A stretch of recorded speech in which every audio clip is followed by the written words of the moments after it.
نبی کریم صلی اللہ علیہ وآلہ وسلم کسی جنازے میں تھے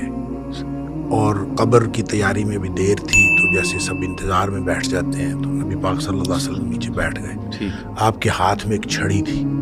اور آپ زمین میں جیسے آدمی کچھ سوچ رہا ہوتا ہے تو ساتھ ساتھ ایسے تو پھر آپ نے اس موقع پر ایک بات ارشاد فرمائی. پھر آپ نے دونوں کیفیتوں کو الگ الگ بتایا. آپ نے فرمایا جب مومن کی روح نکلتی ہے تو فرشتے آتے ہیں، ملک الموت جنت سے کفن لے کے آتے ہیں، اور وہ جیسے میں نے پہلے بھی عرض کیا کہ وہ آ کے فرشتے سارے اپنی اپنی ڈیوٹیاں لگ جاتی ہیں، اور پھر وہ اس کے کان میں آ کے کہتا ہے ایتھا النفس الطیبہ، اے پاکیزہ روح نکلو، اخرجی الی مغفرت من اللہ ورضوان، سبحان اللہ کی مغفرت اور اللہ کی خوشنودی کی طرف نکلو.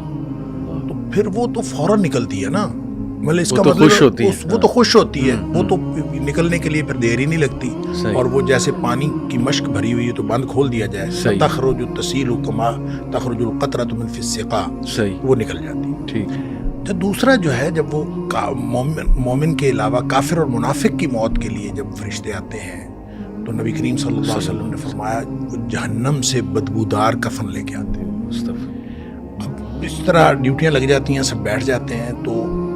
وہ جو ملک الموت ہے وہ اس کے کان میں آ کے کہتا ہے ایتھا النفس الخبیثہ، اے ناپاک روح نکلو، اخرجی